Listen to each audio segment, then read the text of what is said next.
What I want to highlight about the Digital Health Action Alliance is first just keeping kind of with the theme of the forum, right? It's collaborative. We met in July.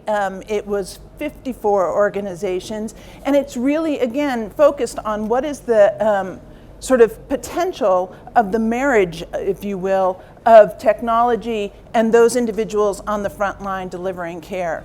And in non-communicable disease especially, which is now it's the leading cause of morbidity and mortality around the world, that's causing 7 out of every 10 deaths in low-income countries at this time.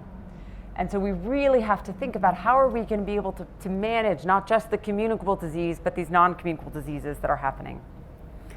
NCDs specifically, which we're here to talk about today, are a huge drain on resources and funding. In fact, according to the Lancet in 2018, it costs a staggering $47 trillion between 2010 and 2030 just to manage that non-communicable disease. Imagine what would happen if we invested that money instead.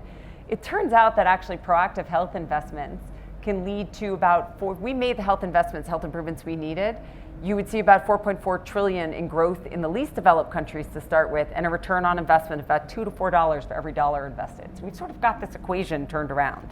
But I think the barrier is our medical mindset. We are looking at this in a medical way, in a curative way. We have to get patients in the health system to get their treatment. We have to get out of the brick and mortar of the health system. You have to find people where they are, close to where they live, work, and play.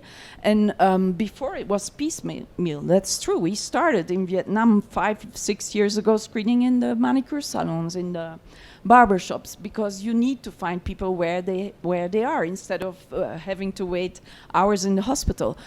Technology can be very cost effective and it can scale to everybody. And the beauty of it is it will get deployed on a platform, your mobile phone, that hopefully in 10 years from now, hopefully most people in the world will have it, and already a lot of people do have it. In the years before that, I've struggled. I banged my head on many a wall, many a door, trying to open this, trying to say, let's do more community-based digital kind of solutions, and always come back, it's regulations, all the reasons why we cannot work. But pandemic has really shown us that we can do this.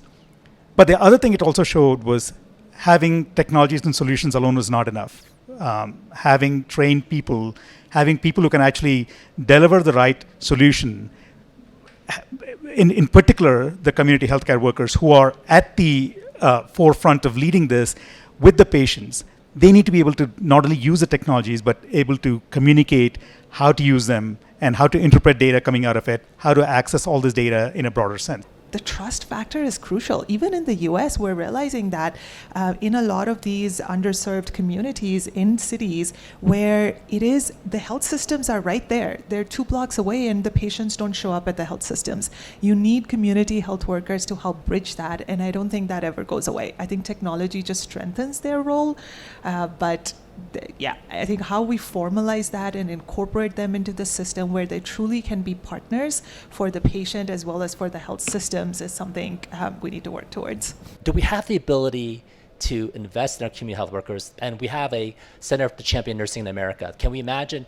a career pathway, an elevator by which we identify community health workers who could then, become a licensed practitioning nurse, LPN, to become an RN, to become potentially a nurse practitioner in the future? I think those are the pieces where we'd love to think about the human capital, because as we're talking about technology, it all comes back to the person. In 1 year of implementation in Sao Paulo, we tripled blood pressure control rates in a relatively well-functioning public health system, because Brazil has a family health system since quite a while, and that translated into a reduction of up to 13% of strokes in 1 year.